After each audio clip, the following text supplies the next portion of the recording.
Assalamualaikum warahmatullahi wabarakatuh dan salam sejahtera. Pada video kali ini saya akan menerangkan berkaitan dengan keanjalan permintaan yang ketiga, iaitu keanjalan permintaan pendapatan. Okey, jadi seperti biasa saya akan menerangkan terhadap tiga aspek. So, yang pertama dari segi definisi, yang kedua formula dan yang ketiga tujuan. Okay, kita tengok dulu definisi keanjalan permintaan pendapatan. Keanjalan permintaan pendapatan mengukur darjah tindak balas perubahan kuantiti diminta suatu barang kesan daripada perubahan tingkat pendapatan. Jadi beza adalah yang di bahagian ujung yang warna hijau, iaitu disebabkan oleh perubahan tingkat pendapatan. Okey, formula masih lagi ada tiga. Yang pertama, peratus perubahan kuantiti diminta bagi barang X bahagi dengan peratus perubahan pendapatan. Y adalah pendapatan. Okey, sesuai sekiranya soalan bagi data dalam bentuk peratus. Yang kedua, kita kembangkan QDX1 tolak QDX0 bahagi QDX0 darab 100 bahagi dengan Y1 tolak Y0 bagi Y0 darab dengan 100. Sama seperti sebelum ini, 1 menunjukkan yang baru dan 0 adalah yang asal. Macam mana nak tahu yang baru ataupun yang asal? Tengok perkataan daripada ataupun kepada. Yang ketiga, kita ringkaskan formula yang kedua, QDX1 tolak QDX0 bahagi dengan QDX0 darab dengan Y0 bahagi dengan Y1 tolak Y0. Jadi sekiranya soalan bagi dua kuantiti dan dua pendapatan, maka sesuai kita guna yang ketiga. Dan sekiranya diberi campuran antara peratus dan juga diberi kuantiti ataupun pendapatan, maka kita boleh guna formula yang kedua.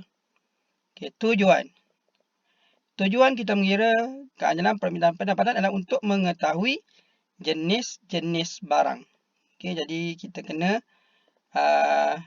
pastikan perbezaan di antara keanjalan permintaan harga, keanjalan permintaan silang dan juga keanjalan permintaan pendapatan. Di mana keanjalan permintaan harga untuk mengetahui darjah keanjalan. Okey, kalau keanjalan silang untuk mengetahui hubungan dua barang. Dan sekarang keanjalan permintaan pendapatan untuk mengetahui jenis-jenis barang. Jadi, sekiranya kita kira, kita dapat nilai dia antara 0 hingga 1, maka dia adalah barang normal. Sekiranya kita dapat jawapannya negatif, maka dia adalah barang bawahan.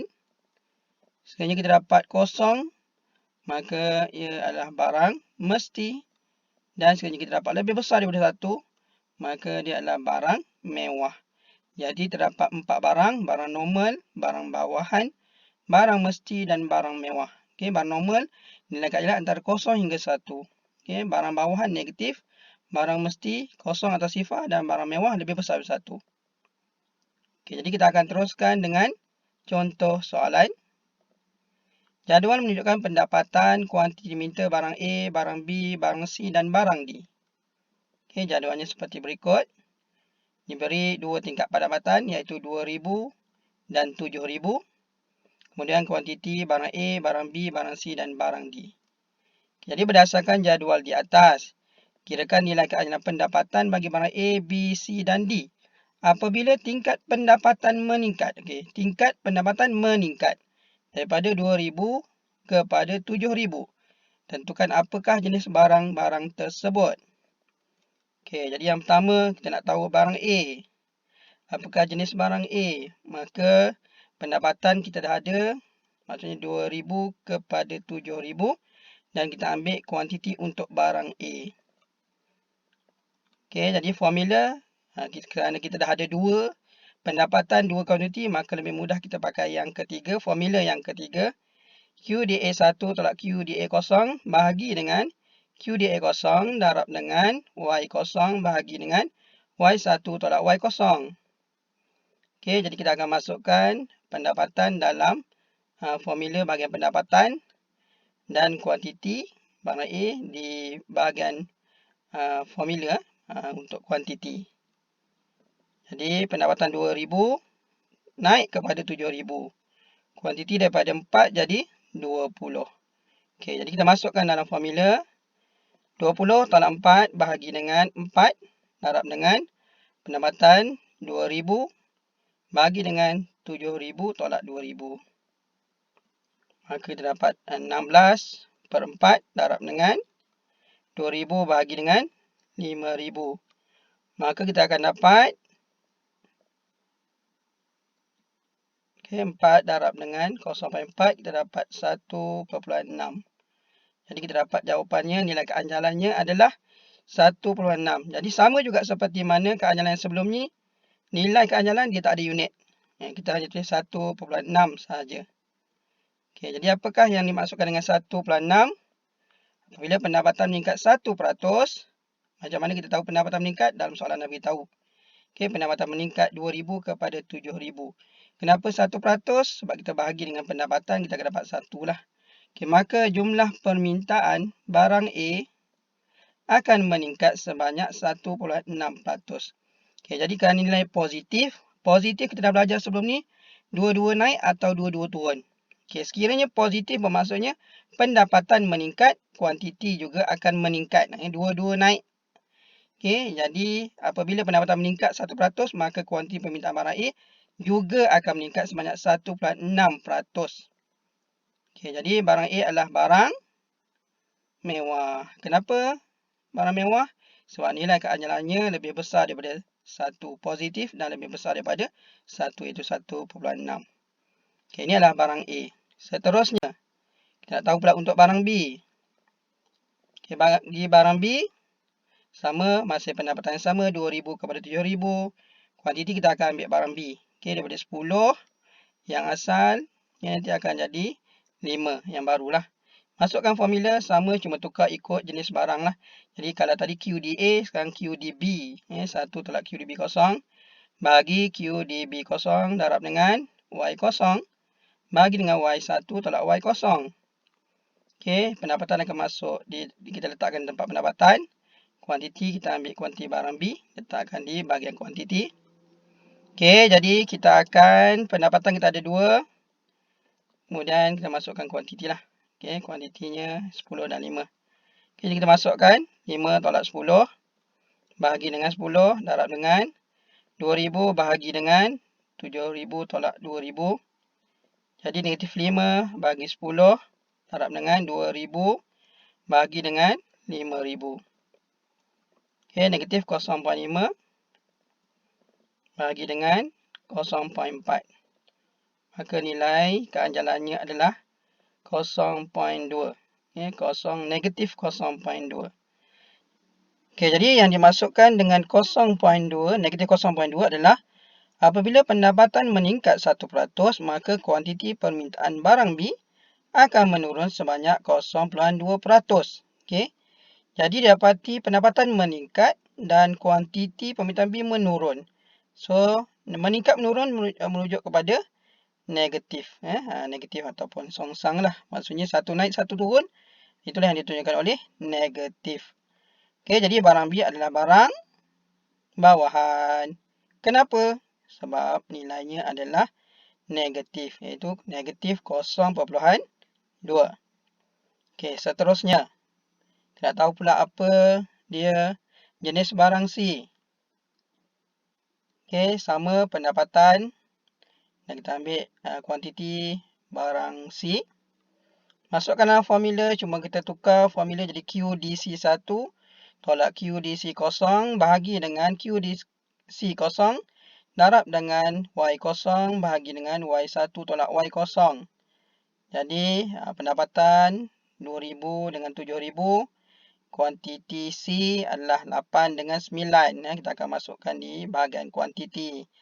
Selalu pelajar tertukar. Yang mana baru lama pun tertukar akan menyebabkan salah. Okey, kita masukkan pendapatan dan juga kuantiti di dalam formula. Jadi 9 tolak 8 bahagi dengan 8. Darab dengan 2,000 bahagi dengan 7,000 tolak 2,000. Maka dapat 1 bahagi 8. darab dengan 2000 bahagi dengan 5000.